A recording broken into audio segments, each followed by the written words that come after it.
Buenas tardes. A riesgo de caerle mal a los que ayer me aguantaron con el tema de la comunicación, hoy vamos a hablar de información, ¿no? Y de periodismo. Y como disfruté mucho del taller de Max ayer con el tema de innovación y era muy participativo, y yo siempre voy con POSIT en la mochila, he estado tentado a hacer también un taller con POSIT, pero como no somos muchos y por la hora, bueno, si queréis lo hacemos, pero porque yo más que respuesta traigo muchas preguntas, ¿no? Pero como no somos muchos, igual lo podemos hacer de forma más asamblearia o colectiva, ¿no? De alguna manera, mi planteamiento es abordar, ¿no? Es decir, cuál es el rol que tienen los medios de comunicación, ¿no? Y es verdad que tenemos que hacernos cuestiones previas, ¿no? Aquí tenemos a nuestro gran amigo, ¿no? Un aliado de la Agenda 2030, fundamental en este proceso, ¿no? No sé cómo no lo habéis invitado para inaugurar el evento, ¿no? Pero si reformulamos el tema de la intervención, ¿no? Y lo convertimos en una pregunta, no, sí que me gustaría lanzaros esa pregunta a los que estáis aquí en sala, ¿no? ¿Consideráis a los medios de comunicación como actores cruciales en la Agenda 2030? Los que digáis sí, por favor levantad la mano y así hacemos también casi la mayoría. ¿Alguien que considere que no? Que no es el único factor para el éxito. Claro. Si yo pienso en si son un actor que tenemos que estar en estos procesos, sin lugar a duda me parece crucial, pero en igualdad de medida que el resto de actores que participan en el proceso de la Agenda 2030. Si pienso en la dimensión o la idea que los medios de comunicación siguen siendo ese cuarto poder, pues posiblemente ya no le doy ese valor tan crucial y tan relevante porque hemos dejado de ser el cuarto poder. Sin lugar a duda hemos dejado de ser el cuarto poder, ¿no?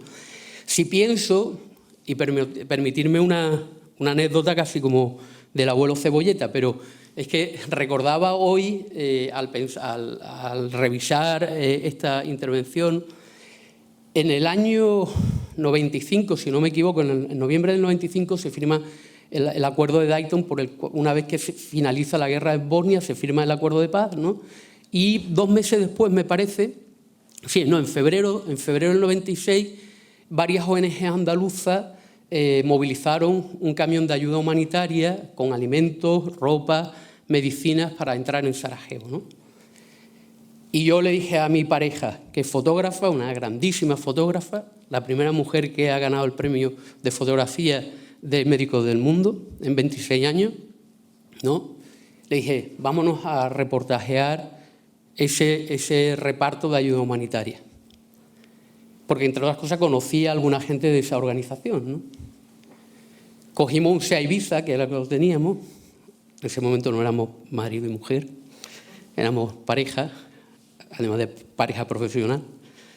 Y nos fuimos con el SEA Ibiza detrás del camión de ayuda humanitaria, ¿no? Más allá de los 10 días por allí y todas las anécdotas que os pudiera contar, pensaba hoy que al volver, cuando ya regresábamos, estábamos en el puerto de Split y se retrasaba el ferry para cruzar, ¿no?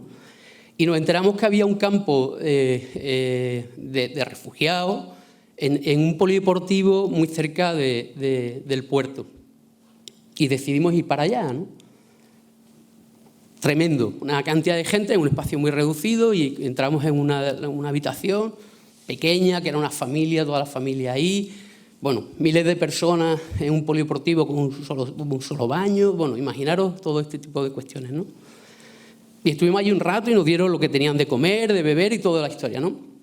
Y yo al irme le pregunto a una de las señoras que estaba allí, ¿no? A la que nos había atendido, oye, ¿qué puedo hacer? ¿Puedo hacer algo por ti? ¿No? Y me dijo, ve y cuéntalo. Si me pongo en esa dimensión del periodismo, sin lugar a dudas sigue siendo un actor crucial, ¿no? No sé si conocéis a Santi Palacio. Santi Palacio es posiblemente uno de los grandes fotoperiodistas de este país, ¿no? Fue el primero que llegó a Ucrania y fotografió una de las matanzas que contribuyó a que la política internacional actuara, ¿no? Sin embargo, Santi Palacio, que ganó, como os digo, el Ortega y Gasset. Cuando lo ganó, Francino en la cadena SER le entrevistó y hablando de periodismo, ¿no?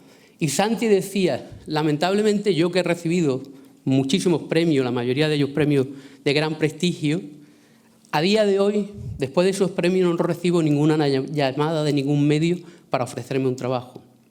Santi trabaja como freelance. Si entráramos en la precariedad en la que se mueve el periodismo, los profesionales del periodismo, que somos una de las profesiones con mayor número de desempleo, ¿no?, hace también muy imposible que sigamos siendo un cuarto poder. Hemos precarizado tanto a las redacciones de los medios de comunicación que la calidad informativa cada vez más mala, y eso pierde también la conexión con la comunidad, con la audiencia, ¿no? Ese es el escenario en el que lamentablemente nos movemos, ¿no? Y seguramente conocéis esta dinámica, ¿no?, de los tres horizontes, ¿no?, que se utiliza para resolver situaciones complejas, ¿no? Ninguno de los horizontes pueden representar el presente, el pasado, el presente y el futuro, ¿no? Pero sobre todo nos ayuda a plantearnos algunas cuestiones, ¿no? ¿Cuál es el momento actual en el que nos encontramos, ¿no? Si en el momento actual venimos reproduciendo determinados comportamientos, ¿no?, al final siguen teniendo los mismos resultados. Si los medios de comunicación siguen dándole las voces siempre a los mismos, tendremos los mismos discursos. En el escenario de presente o del escenario de futuro, porque de alguna manera el horizonte lo que busca es esa proyección hacia el futuro, también si detectamos aquellas otras iniciativas que ya son disruptivas, innovadoras y demás, nos ayuda a ir aprendiendo, a adelantarnos a lo que va a ocurrir, ¿no?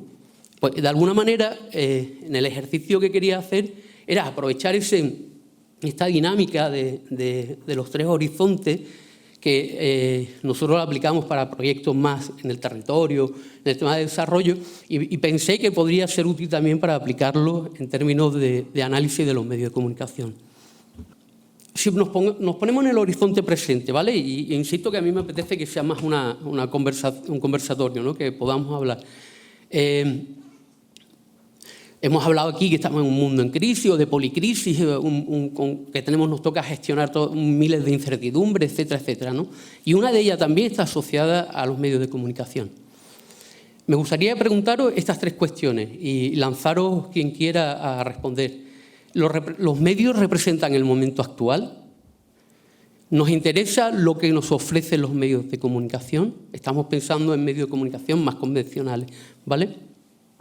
¿Cómo son nuestros hábitos de consumo? ¿Quién se anima? Y así voy bebiendo agua. Es un tema muy complejo este. Muy complejo. La respuesta no es...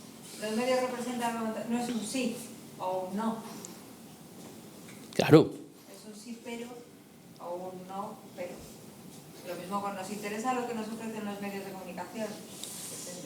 Es que depende de cada persona y los hábitos de consumo que tengan, ¿no? Y del medio, es que son preguntas, para mí, desde un punto de vista personal, son preguntas que no son una respuesta sencilla. Adelante. No, yo recuerdo un gráfico hace poco que decía, cuando salió el informe del IPCC sobre el cambio climático, y también estaba la noticia de la Pantoja, no sé qué me... Entonces resulta que los ratings eran, las noticias de la Pantoja 80%, 20% era el tema del cambio climático. Entonces, al final sí, porque es el momento de actuar, pero desproporcionadamente, ¿no?, de acuerdo a los intereses.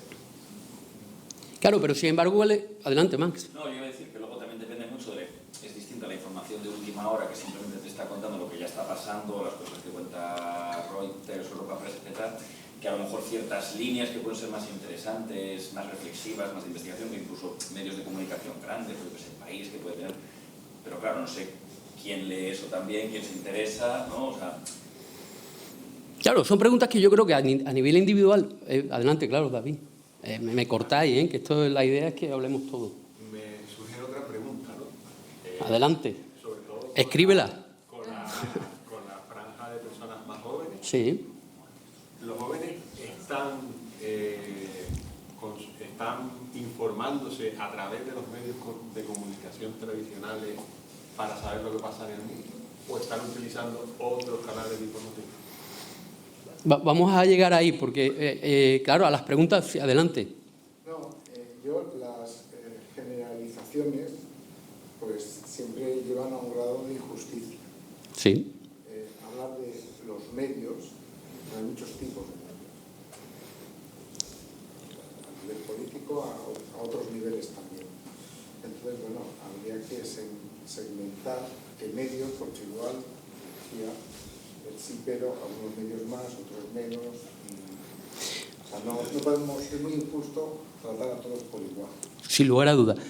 Y como esto lo resuelven los datos, vamos a recurrir a algunos datos, ¿no? Y posiblemente nos vamos a encontrar con nuestras vergüenzas delante del espejo, ¿no? Pero sobre todo pensando en lo que hemos venido trabajando estos días aquí, ¿no? La tendencia habitual, pero no solamente de las administraciones, de las empresas o incluso del mundo de la ONG, es que nos queremos seguir relacionando con los medios de comunicación de forma genérica.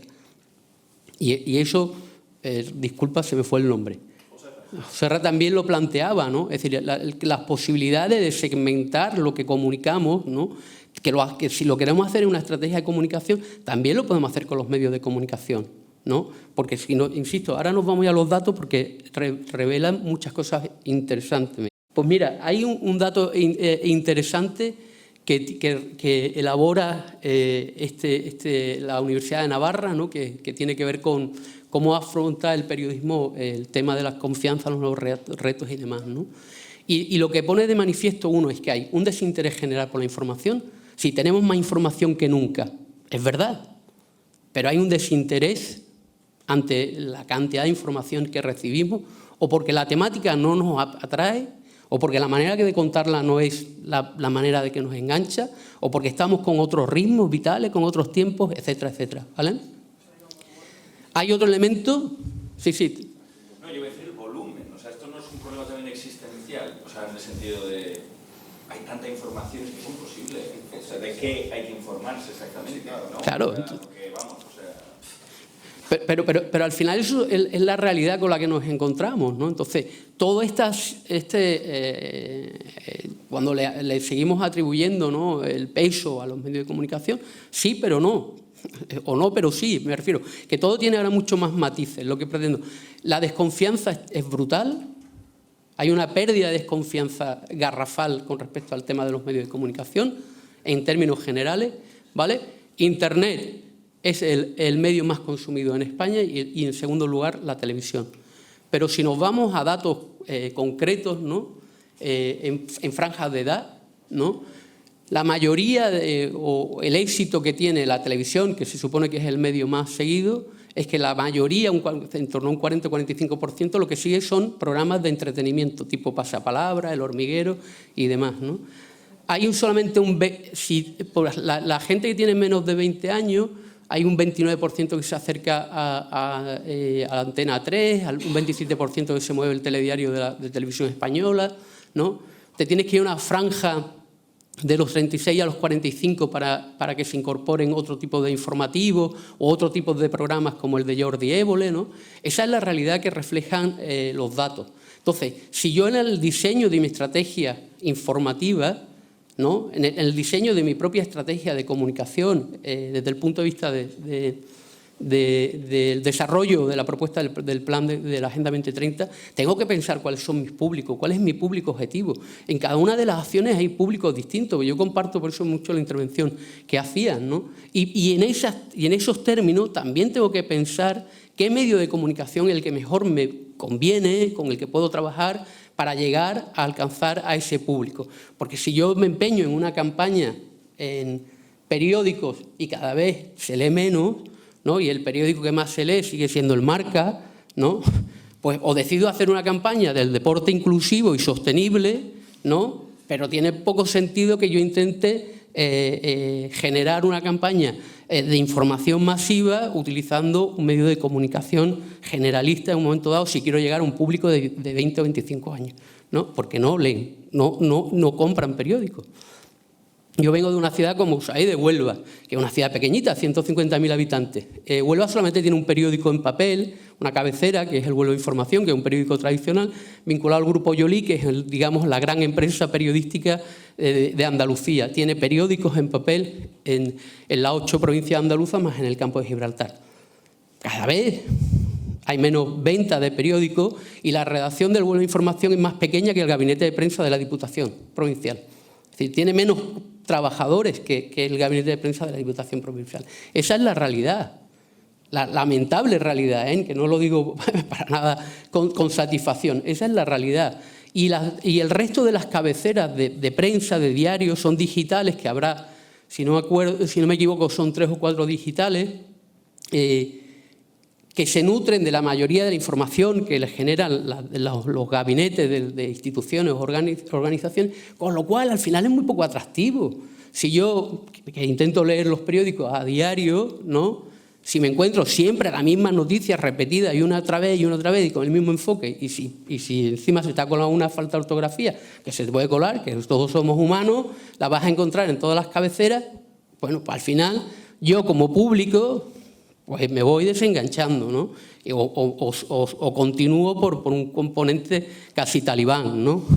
Pero es verdad, ¿no? Entonces, tenemos que entender cómo funcionan y cuáles son el ecosistema mediático y cuál es el papel de los medios que tenemos a nuestro alcance para hacer esa relación mucho más de proximidad. Durante la pandemia, este otro informe que surgió por la Universidad Ramón Llull, que es muy interesante porque durante la pandemia el consumo de información, hubo un crecimiento de gente interesada a estar informado y acudir a fuentes de información, a periódicos, hubo mucho más lectura, más conexiones de radio, de televisión, tal. También es verdad que se produjo mucha desinformación, todo el tema que los académicos han acuñado como infodemia, ¿no? Toda esa desinformación en torno a la pandemia y demás, ¿vale? Que ya lo que a mí me lleva a la reflexión estos datos, esta historia, es: a lo mejor es porque no estamos generando contenidos de interés. Es verdad que esto fue una situación de excepcionalidad. Estábamos todos, y perdonadme la expresión, acojonados, ¿no? Y además a lo mejor teníamos más tiempo. Y eso nos hacía estar permanentemente pendientes de las noticias que salían para ver si ya nos daban opción de sacar un piececito a la calle o poder rozarme con alguien porque me encontraba, ¿no? Es decir, que es verdad, ¿no? Y a lo mejor toda esa sensación pandémica y de crisis o de tensión, pues me hizo consumir mucha más información, o nos hizo consumir mucha más información. En el momento que volvimos a la normalidad, volvieron a caer los datos. Pero también me hace pensar si que los contenidos, ¿dónde está el interés de los contenidos que generamos? Porque si generamos noticias o contenidos de interés, a lo mejor somos capaces de mantener este ritmo, ¿no? Es decir, o por lo menos aproximarnos, ¿no? Opiniones. Pero si nos vamos a algunos datos sacados por internet con el tema de la Agenda 2030, ¿no?, la mayoría de las informaciones que se han venido publicando y cubriendo los medios tienen un carácter político, institucional, grandes cumbres y demás, ¿no?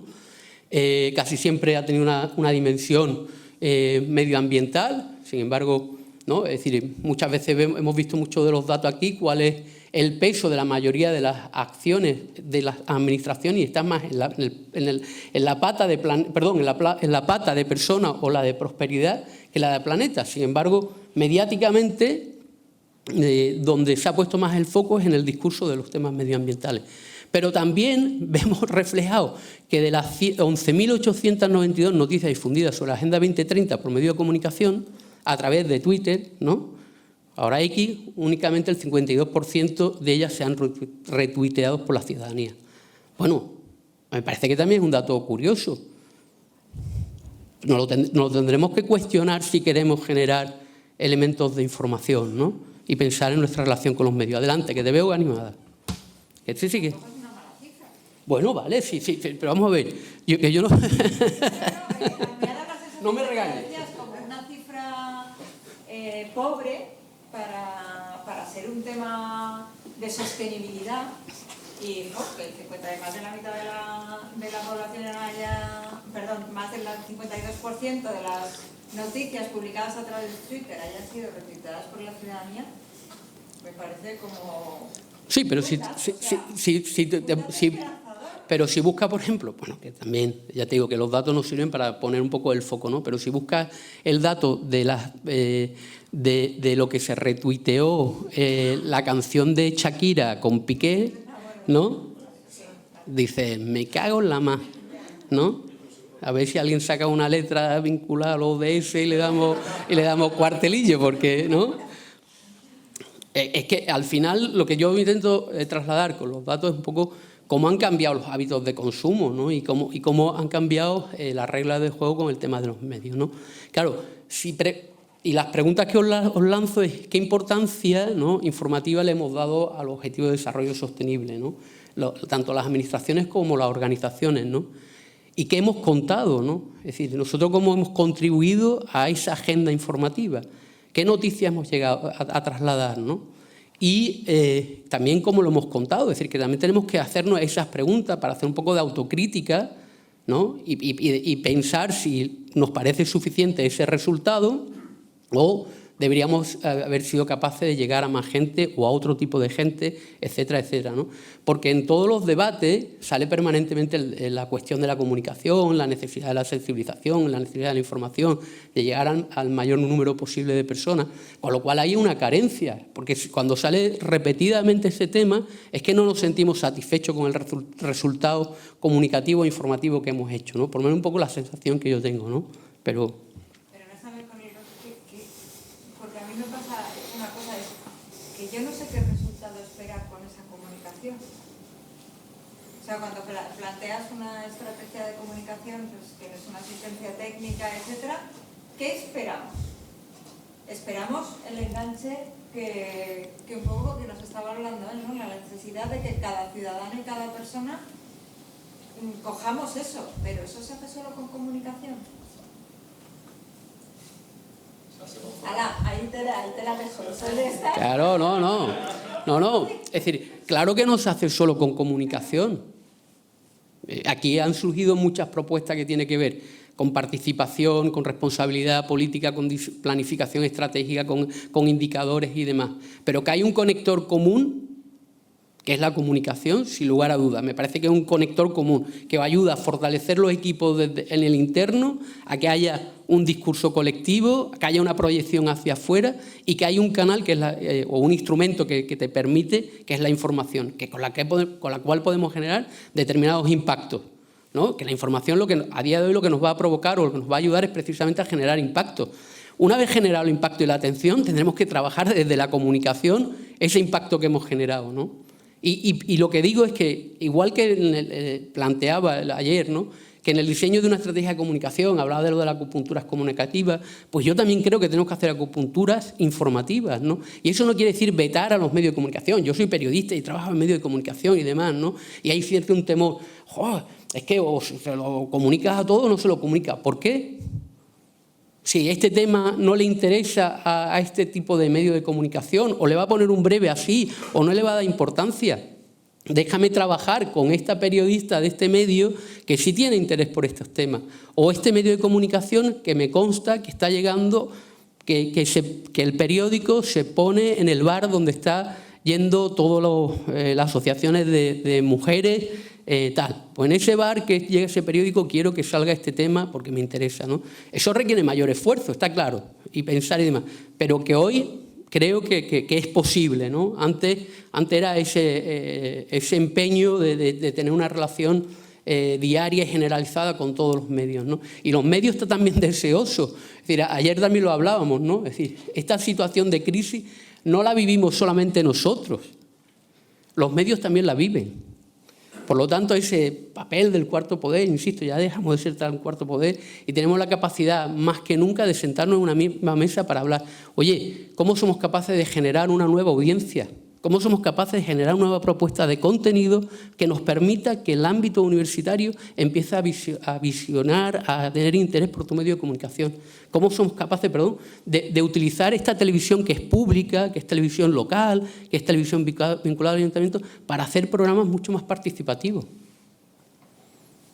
¿No? Adelante. Yo quería decir que lo principal es cómo queremos involucrar a la gente en lo que es el desarrollo de los objetivos. También tenemos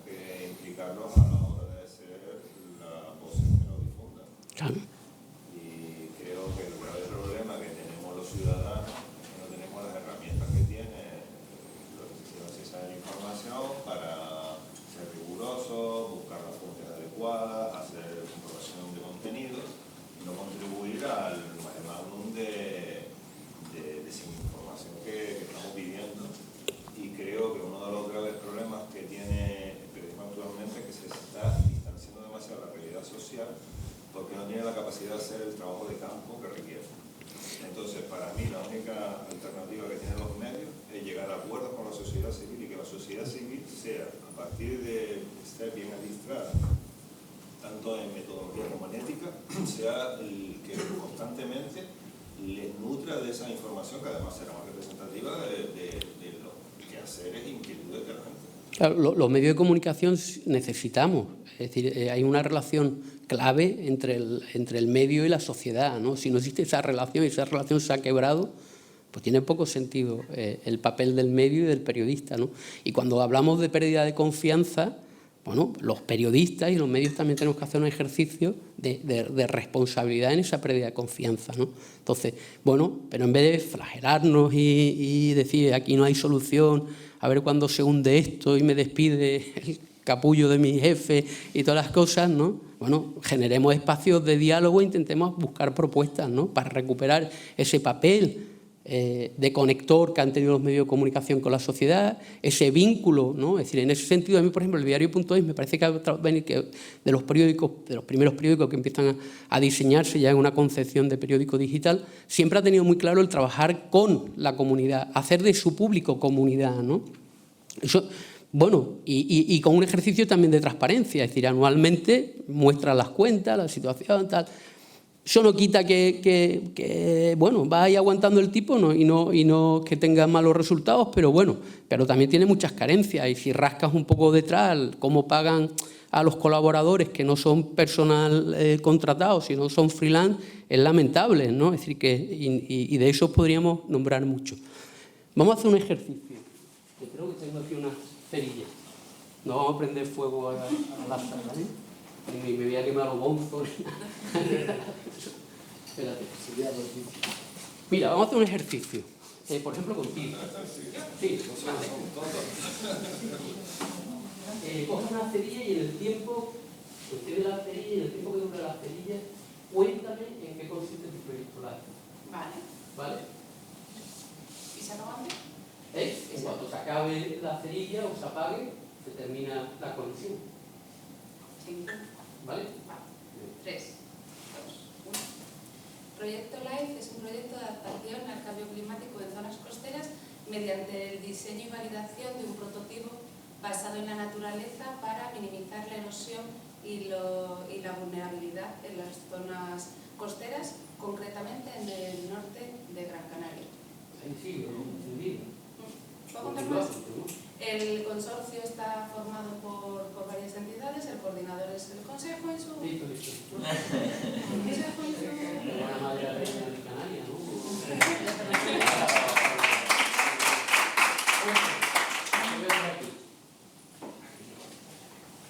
En el tiempo que dura la cerilla, haz un balance del evento de estos días. Enciende la cerilla y...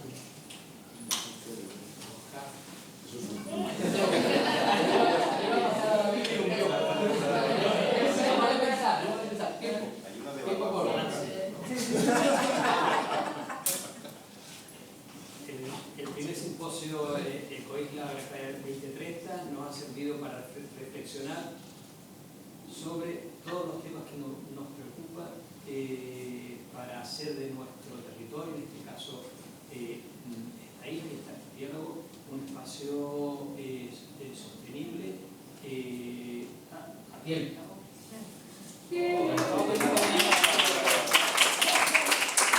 ¿Alguien más? ¿Salió alguien más? ¿No? No me atrevo. Me quemaría los dedos, seguro. Los medios son espacio y tiempo, ¿no? Y muchas veces nuestra relación con los medios creemos que es infinita. Y un consejo es, uno, entender que los medios son eso, espacio y tiempo. Si tú vas a la radio tienes un tiempo limitado para contar una historia, ¿no? Si te ofrecen un espacio en televisión, tienes un tiempo limitado para contar tu película. Y otra, la importancia de entender a dónde vas, ¿no? ¿A qué medio vas? ¿A qué te han invitado? Es decir, ese ejercicio es importante que lo hagáis, porque lo que ocurre en la mayoría de las ocasiones cuando nos relacionamos con los medios de comunicación es que perdemos esas oportunidades, ¿no? Una, no tenemos muy claro a dónde va o cómo funciona, o estamos más preocupados en el funcionamiento del medio, ¿no? Porque al final el micrófono impone, la cámara impone, ¿no? El periodista te puede imponer o no, me refiero que, ¿no? Entonces está un poco más bloqueado, pero muchas veces cuando tenemos esa oportunidad de los medios empezamos, no, pues es un placer estar aquí porque desde el ayuntamiento venimos con política, no sé qué, pero usted no ha venido a hablar del evento que se celebra mañana y que quiere hacer un llamamiento que para participe la ciudadanía. Vayamos al grano, ¿no? Vayamos al grano porque estamos perdiendo ese espacio y tiempo, que insisto, es absolutamente limitado, ¿no? Seguimos con las preguntas. Adelante. Con propuestas. Que una persona Qué mal fue. ha pasado por la situación en la que se había comprometido 10 minutos de intervención y se lo redujeron a 3. Entonces, gracias a que le dimos una pauta de comunicación que hizo la pirámide invertida, entonces puso primero lo que le urgía decir sí o sí, y después en función de lo que estiraba el presentador las preguntas, pues iba soltando ya más a nivel de detalle, pero se lo cortaron a 3 minutos, pues se quedó solamente lo básico. Sí. Y dice, gracias a Dios que vine con esa precaución de, primero el objetivo, qué es lo que es prioritario que yo diga, sí o sí. Y después, si tengo la oportunidad, pues me extiendo a los detalles que además me marcarán las propias preguntas Luego pueden surgir miles de imprevistos, ¿no? Es decir, la publicidad manda, puede haber una circunstancia que cambie lo que estaba previsto. Yo no digo que previamente, o que en algunos casos se dan, ¿no? Y cada vez mucha más gente lo pide, ¿no? Pásame las preguntas, tal y demás. Pues yo soy menos partidario de eso, ¿no? Porque pierde frescura la relación con la persona que va a entrevistar. Pero saber que voy a un programa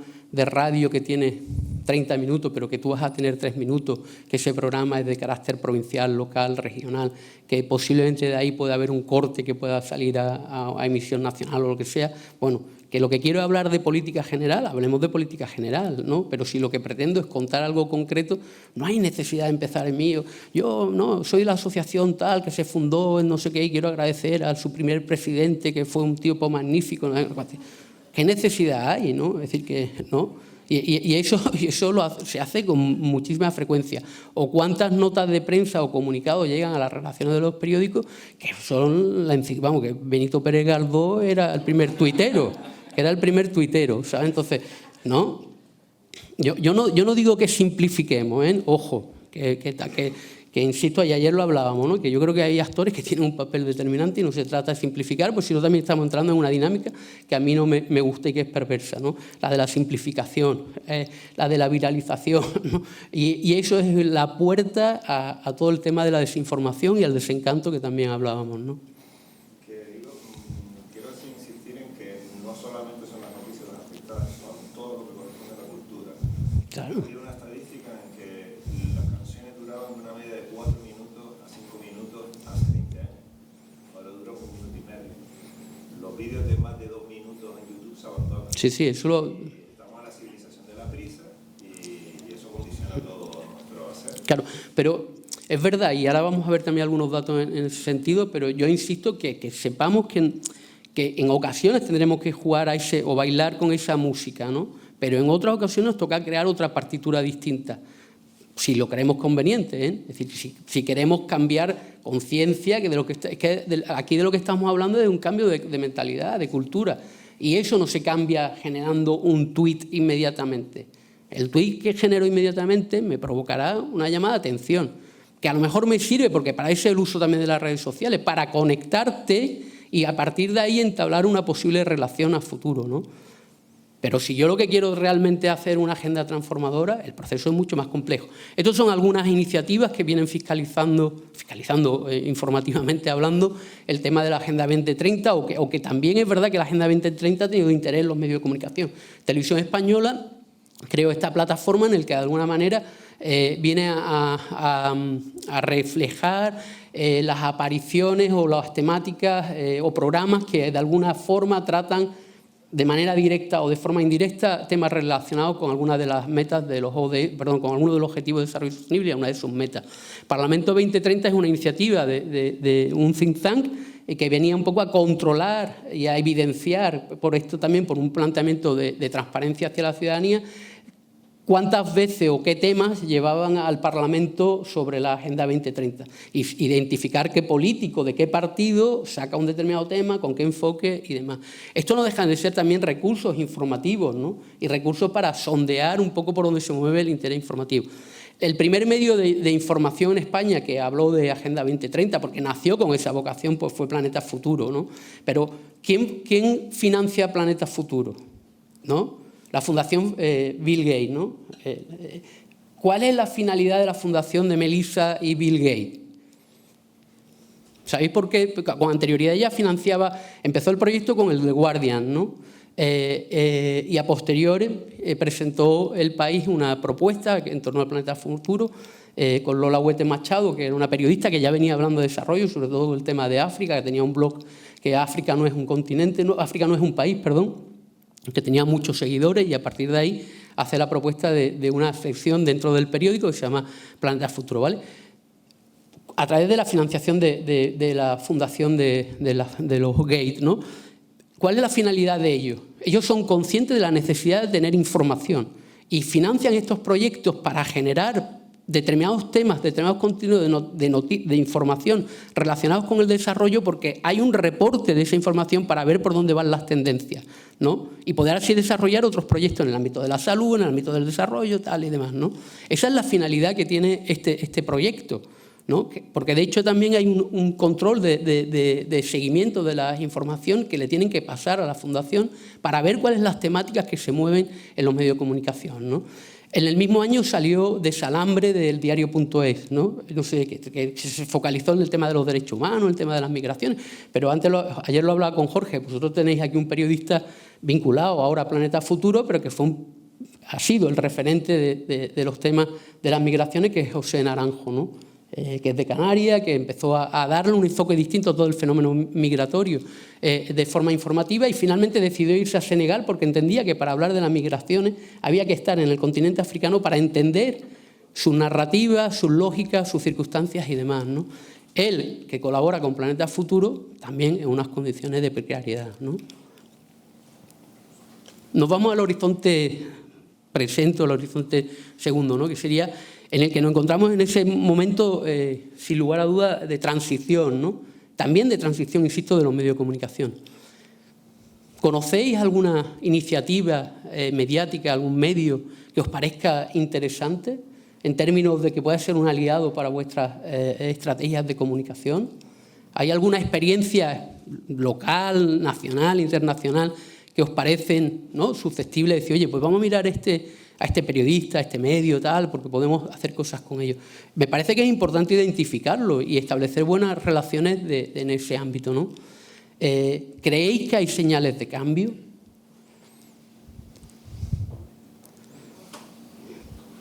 Yo tengo ahí la dicotomía o el conflicto, ¿no? Porque hay iniciativas muy interesantes en muchos lugares del mundo, también aquí, pero no tengo tan claro que se estén produciendo cambios, por lo menos los cambios que a mí me gustaría, ¿no? Que sería recuperar ese papel del periodismo, o recuperar un poco también la dignidad del periodista en términos profesionales o salariales y demás, ¿no? Pero sin lugar a dudas un trabajo de todos, ¿no? Y posiblemente de los primeros de los compañeros de la profesión.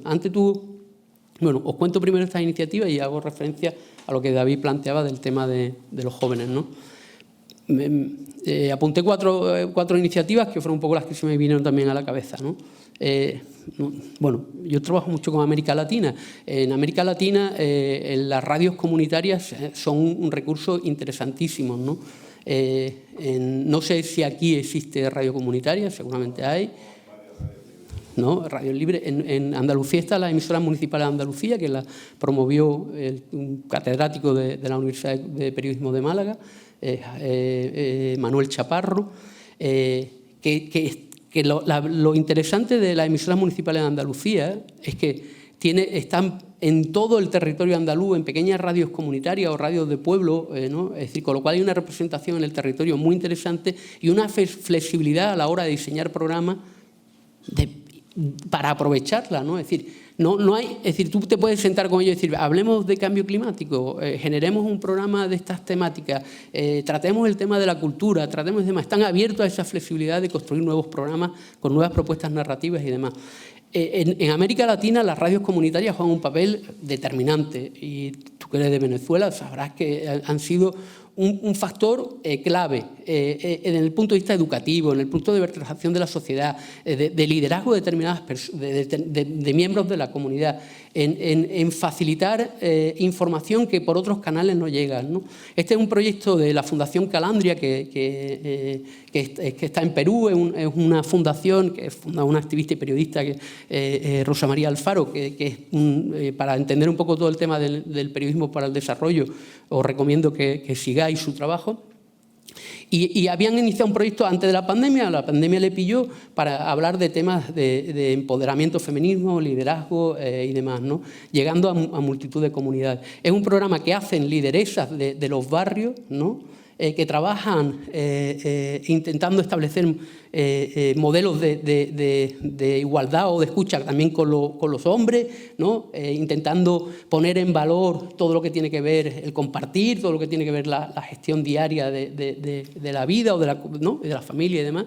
En la pandemia se vieron obligadas a no poder hacer el programa y empezaron a hacer el programa con los teléfonos móviles que tenían, porque para ella era determinante el programa porque se sentían mucho más visibilizadas, empoderadas, habían recuperado la conectividad con los barrios y se convirtieron en un instrumento determinante para que la comunidad supiera lo que estaba pasando con la pandemia, porque la información institucional, gubernamental no llegaba, ¿no? Estamos hablando de comunidades muy vulnerables en situaciones de mucha precariedad socioeconómica, ¿no? Y esa a mí me parece una iniciativa interesante por muchos factores, porque por lo que os insisto, de dar voces, es decir, hacer visible al invisible, por ser capaces de poner los medios al servicio de la sociedad, por ser capaces de establecer nuevas propuestas en cuanto a contenido, programas y demás, nuevas narrativas. La radio es una radio comercial, el tipo la alquila la radio. Es decir, que tú pagas por hacer tu programa, ¿vale? Y a mí me parece bien, que no critico que se produzca esa relación comercial. Eso, hay empresas privadas y empresas públicas, pero lo que me parece mal es que una empresa pública de comunicación tenga los mismos hábitos que una empresa privada, o que la empresa pública de comunicación sirva de parte de la estrategia de más política que de dinamización. Bueno, pues eso puede ser, no, soy bastante crítico. Esta otra iniciativa me parece chulísima, ¿no? Que es un poco también de lo que hablábamos de lo local ayer, ¿no? Este es un periódico digital de Londres que incorporaron una sección que se llama London 365 días, que era el compromiso que diariamente se iba a hablar de un barrio de Londres, que los periodistas del periódico iban a ir a un barrio para hablar de las problemáticas concretas de ese barrio con los vecinos del barrio. Y la noticia puede ser unas vecinas, unos vecinos que se están cabreados con la empresa pública de metro porque no funciona bien y llegan todos los días tarde a su trabajo. Y esa es la noticia. Los protagonistas de la noticia son los vecinos. El medio simplemente, a través del periodista, haciendo su función de tamizar la información, de establecer un poco los criterios para convertirla en un producto también atractivo a quien no es el vecino, ¿no? Está cumpliendo esa función social. Es una empresa privada con una cantidad de seguidores, de visualizaciones. Fue un proyecto casi piloto, ¿no? Ahora se niegan a cerrar esa sección. Bueno, seamos un poquito originales, ¿no? Y nos falta cierta originalidad, ¿no? Esta fue otra iniciativa liderada por periodistas y fotógrafos cansados un poco de la dinámica del periodismo internacional, ¿no? Es decir, de la precariedad, de cada vez tener menos interés, incluso los medios públicos, ¿no? Originariamente me pasaba, porque Rosa María Calaf era la corresponsal en Asia, como si Asia fuera, no sé, el barrio de Triana, ¿no? Corresponsal en Asia, que nada más que ha llegado de un sitio a otro, la noticia ya se había pasado, digo yo, vamos, no. Pues esa es la dinámica, cada vez hay menos. Es decir, en América Latina, que tradicionalmente Televisión Española tenía muchos corresponsales, ocurre lo mismo. La corresponsal en Argentina es corresponsal en Argentina, en Colombia, en Bolivia, etcétera, etcétera. Y periodistas magníficas todas ellas, profesionales brillantes. Pues ahí es un problema, y es un problema de una televisión pública, que tiene otros muchos elementos positivos, ¿no? Pero ese deterioro está ahí. Bueno, pues todos estos periodistas decidieron, estamos cansados de esto, y entonces hacen mensualmente una revista por suscripción que tú puedes comprar, que es 5W, que trata temas vinculados al desarrollo, ¿no? Y periodistas de altísimo nivel, tanto fotógrafos como periodistas. Bueno, y Hope, hablamos ayer de ello, el rol de los influencers. Eros Ramazzotti dio su último gran concierto. Voy a revelar mi edad. No, en Sevilla, en el año pasado o el anterior, el único concierto que dio en España, ¿no? El tío fletó un avión para comunicar el concierto, y ¿a quién montó o le pagó los billetes? A influencers. No trajo ni un solo periodista. No convocó a ni un solo periodista, convocó a influencers y pagó un avión con influencers. Bueno, esa es la realidad con la que nos encontramos. David hablaba del tema generacional, ¿no? Nosotros acabamos de hacer un informe, una investigación para ACNUR, Andalucía, ¿no? Porque las organizaciones, y ahora la coordinadora andaluza de ONG también ha sacado otra licitación, que también hemos presentado, en la misma línea, ¿no? Es decir, oye, ¿qué es lo que podemos hacer comunicativamente para conectar a esta generación que está absolutamente desconectada? ¿Vale? ¿Y qué nos hemos encontrado? Por lo pronto, yo tuve un alumno que en un trabajo que hizo decía, un alumno de generación Z, decía lo siguiente, ¿no? Prefiero el ocio a la información seria. Prefieren el ocio a la información seria, de un trabajo de fin de grado. Consumen información diariamente sobre temas banales y lo hacen casi sin darse cuenta. Les interesa más la lectura rápida y fácil que los textos largos. No consumen información en papel, y los periódicos online todavía no se han hecho con este público. La televisión sigue siendo líder en el consumo de información. Los telediarios son los encargados de crearle su realidad social. En muchos de los casos, los fieles a una misma cadena tienen poca costumbre de contrastación de noticias. Pese a esto, saben que los medios intentan manipularlo. La manera de reaccionar contra esto no es consumiendo. El hartazgo nos habla Ramón Rey, otro teórico. Las redes sociales son una constante en su día a día, y aunque se les suponga siempre conectados, esta conectividad deriva de actividades de ocio, conversaciones con amigos, familiares, compartiendo imágenes, vídeos, pero no accediendo a la información de actualidad.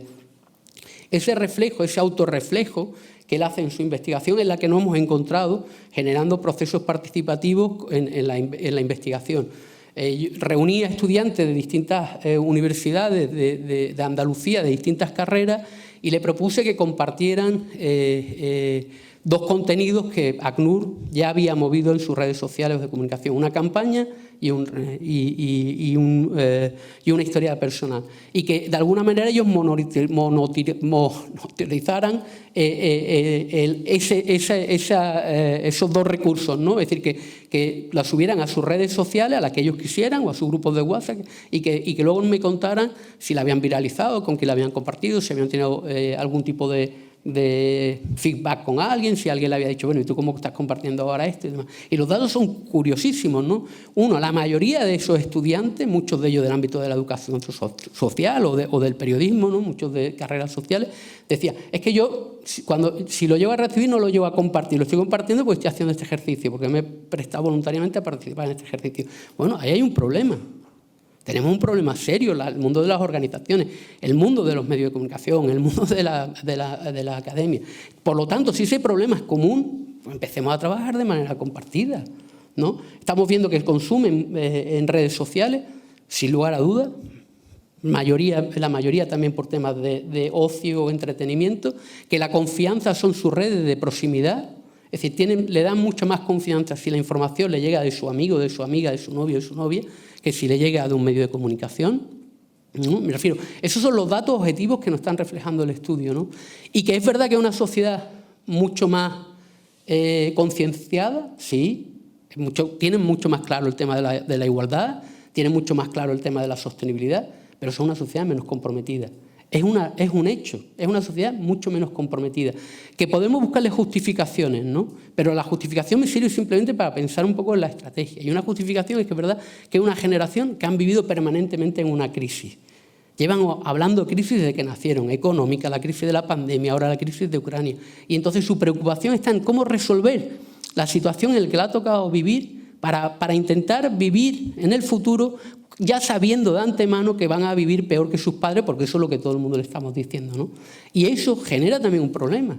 Y ahí hay un tema que no abordamos, y alguien lo comentó ayer, o no sé si en un café o tal, que tiene que ver con los hábitos de consumo, la celeridad, tiene que ver también con los problemas de salud mental, un tipo de cuestiones que van a ir aflorando, pero también en las generaciones más jóvenes, ¿no? Y los medios de comunicación tendremos que también ser capaces de responder a esto. ¿Cómo podemos responder? Haciendo de nuevo los medios de comunicación atractivos, ¿no? Tenemos que ser capaces de cómo conectamos, con qué te interesa a ti, tipo de 22 años. Vosotros que sois por aquí los más jóvenes, ¿qué edades tenéis? 24. ¿No? Pues a vosotros tenemos que preguntar qué os interesa. Porque seguramente nos estaba interesando lo mismo que a mí me interesa con 50, ¿no? Que tiene que haber espacio para mí, sí, sin lugar a dudas, ¿no? Pero también tiene que haber espacio para vosotros. Y la respuesta que estamos dando mayoritariamente tiene que ver con la dinámica que han impuesto los medios, los instrumentos. Si respondemos, queremos relacionarnos con vosotros en redes sociales, pero porque hay que estar en las redes sociales, no pensando en el contenido. Entonces, una de las propuestas que también se le ha hecho a ACNUR es que precisamente entiendan cuál es su rol, cuál es su propósito como organización, ¿no? Y que no vayan a lo inmediato por ir a lo inmediato. Y luego otro elemento que me parece determinante que es que se nos olvida que es una generación con una capacidad creativa brutal, tecnológicamente súper avanzada. Aprovechemos esa capacidad creativa que tienen. Si están acostumbrados a ser generadores de contenido, lo hacen diariamente, ¿no? Y sin embargo seguimos construyendo desde terceros los contenidos que queremos que ellos vean. Bueno, ¿por qué? Aprovechemos, es decir, esa parte positiva, que puede ser discutible, ¿no? Pero esa parte positiva de la habilidad que han adquirido en estar en redes sociales, de generadores de contenido, de capacidad creativa, no sé qué, aprovechémoslo como un recurso para trabajar conjuntamente en todo esto de la complejidad, de la Agenda 2030 y todo este tipo de cuestiones. ¿Alguna duda o alguna cuestión? Adelante. Dos reflexiones. Una es respecto a que estamos educando generaciones de espectadores y no de actores. Estamos en una civilización en la que todo se observa. Si una persona se muere, uno la atiende, le saca un vídeo con el móvil, ese tipo de cosas. Y después lo otro, que es la baja tasa de reenvío de noticias realmente relevantes y no formar parte de la banalidad. El hecho de que eso te posiciona ideológicamente respecto a terceros y la gente por conservación evita esos riesgos. No sé si me explico. Es verdad que hay un... Para ser aceptado es mejor pasar desapercibido, por decirlo de alguna manera. Mira, es decir, también es curioso, ¿no? Pero también encontramos jóvenes que han decidido dar el paso contrario. Es decir, yo no quiero estar en redes sociales, me consume enorme tiempo. Pero ponen de manifiesto... Sí, pero me siento aislado. Lo estoy haciendo como un esfuerzo de convencimiento y demás. Es verdad que es la excepción, pero dice, me siento absolutamente aislado, porque luego surgen conversaciones en la cafetería de la facultad y no sé de qué están hablando, ¿no? Y luego es verdad, esa obsesión, ¿no? por estar permanentemente en las redes o no disfrutar de esto, ¿no? de un lugar o de un evento y lo que quiere priorizar es tener la foto o el vídeo para subirlo lo antes posible en su red social, para mí me parece terrorífico, ¿no? Recuerdo en Machu Picchu hay un sitio específico ya en la visita donde pararse para hacerse todo el mundo la foto que anda buscando. ¿No? Y dices, tío, con el espectáculo que es esto, ¿no? ¿Cómo hemos incorporado esta práctica y demás? Bueno, a lo mejor contra eso tendrá que ser un proceso de cambio, de cultura, de que tú con el tiempo vayas entendiendo que hay otras maneras de disfrutar y que a lo mejor si estás más permanente, más pendiente de lo que quieres grabar en el vídeo para luego verlo en el salón de tu casa, en vez de estar disfrutando del concierto en ese momento, ¿no? Pues a lo mejor te estás perdiendo otro tipo de emociones, que también ayer lo hablábamos, pero bueno, eso será un tema que posiblemente a futuro se podrá ver. el mundo viable o en el mundo del futuro, la agencia Reuters publica anualmente un poco la tendencia hacia dónde va el periodismo, ¿no? Y tampoco es muy alentadora, por lo menos para mí no es muy alentadora, ¿no? Una es que la inteligencia artificial está aquí, ¿no? Y va a condicionar mucho el periodismo. Y entonces o somos capaces de fortalecer el papel del periodista y la de los medios, si no la inteligencia artificial, lo que nos va a generar contenido como churros, ¿no? Con muy poco valor informativo posiblemente, porque lo que va a estar respondiendo al criterio de un like, de un me gusta, porque así garantizo más supuesto público y más negocio en un momento dado. Va a haber más riesgo a noticias falsas de muchas características y demás, pero la inteligencia artificial, que es un instrumento también muy válido para muchas otras cuestiones, al final no deja de ser un instrumento que decidimos nosotros, las personas, deberíamos decidir el uso que le queremos dar a la inteligencia artificial. Es un tema que a mí me genera mi controversia, mis dudas y demás, y es verdad que no estoy puesto en el tema y andamos un poco viendo por dónde va a venir. Ya hay programas que hacen los doblajes en varios idiomas para una grabación de una película o de un documental, ¿no? Por precio irrisorio.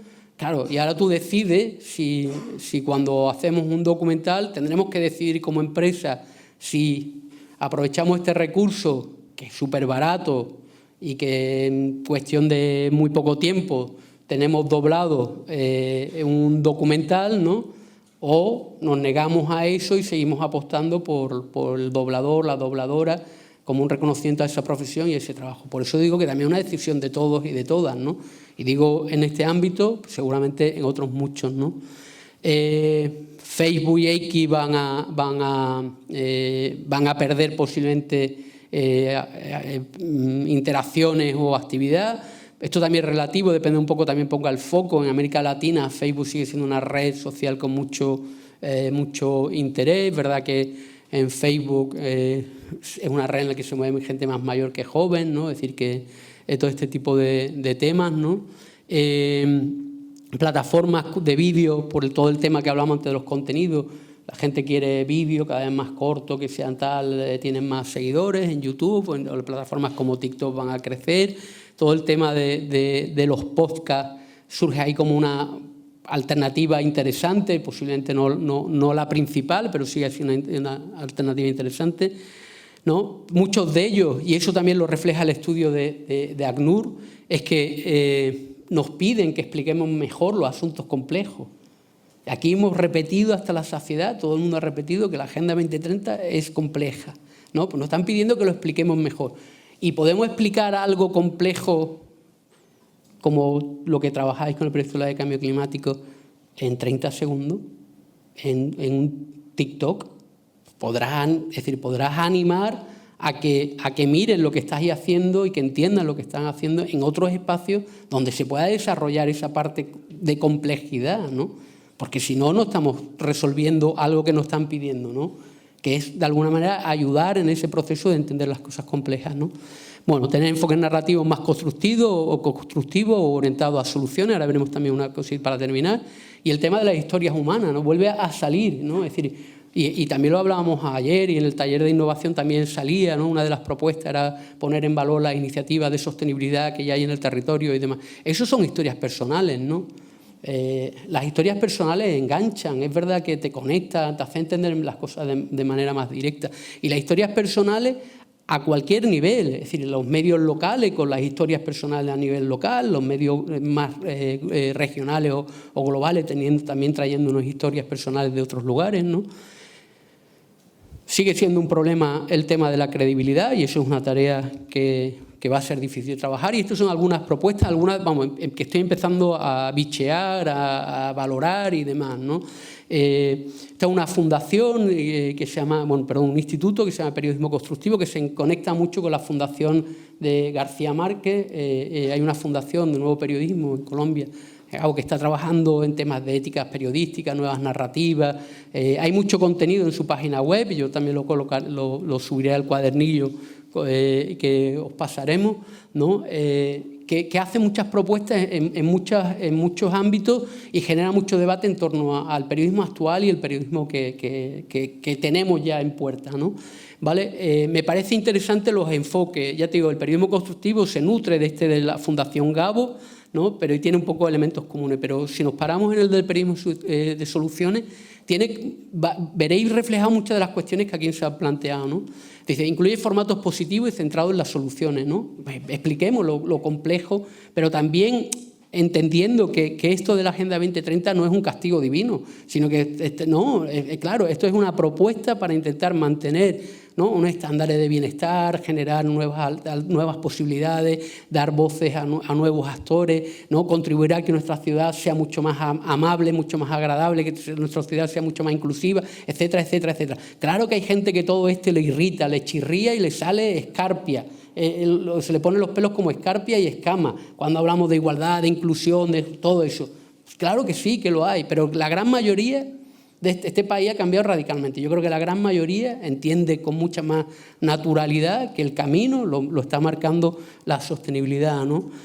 Apliquemos conceptos de psicología positiva, enfoca un modelo de bienestar del mundo en lugar de un modelo de enfermedad, es decir, ver la fortaleza de las personas, no solo mostrarlas como víctimas, ¿no? Es decir, que eso es un tema también especialmente interesante. El colectivo de personas migrantes, con el que también hemos hecho muchas cosas, critican mucho eso de los medios de comunicación, ¿no? Cómo revictimizan al inmigrante, ¿no? Al inmigrante que ha hecho un proceso duro de migración, tal, no sé qué, y cuando llega aquí lo volvemos a poner en el foco de ser una víctima. Bueno, pues hablemos también de lo que aportan culturalmente, de lo que aportan a la sociedad, etcétera, etcétera, ¿vale? Bueno, no leo todo porque entiendo que todos sabemos leer, afortunadamente, ¿no? Y las cabezas ya están pensando en la cerveza, ¿no? Y el otro que me parece interesante, por vincularlo con también el tema de la migración, y termino palabra, por el enfoque de nuevas narrativas es lo que está haciendo la Fundación Por Causa, ¿no? Una fundación muy centrada en el tema de los derechos humanos y principalmente en el tema de las migraciones, y ahora han introducido el tema de las narrativas migratorias del amor, pero las narrativas estas del amor lo conecto con el tema de los afectos que hablaba ayer, ¿no? Porque me parece que es importante construir esas nuevas relaciones también con los medios de comunicación. Los medios de comunicación tienen que cambiar mucho de su planteamiento, de su discurso, de su manera de contar las cosas, ¿no? Bueno, y está muy conectado con lo que hablábamos ayer de construir la comunicación desde lo común, el procomún, todo este tipo de cuestiones. Y ahí os dejo el ecosistema en el que me muevo, y mi Mafalda siempre es la mejor académica y el mejor recurso para hablar de comunicación y de periodismo y de relaciones humanas. Supongo que este es una adaptación, porque Mafalda no habló de inteligencia artificial, pero bueno, a alguien se le ha ocurrido y bienvenido sea. Y bueno, y ahí tenéis un poco el ecosistema en el que me muevo, y ahí tenéis mis datos personales, teléfono y correo electrónico, y encantado de estar aquí y nada, y espero no haberos dado mucho la lata.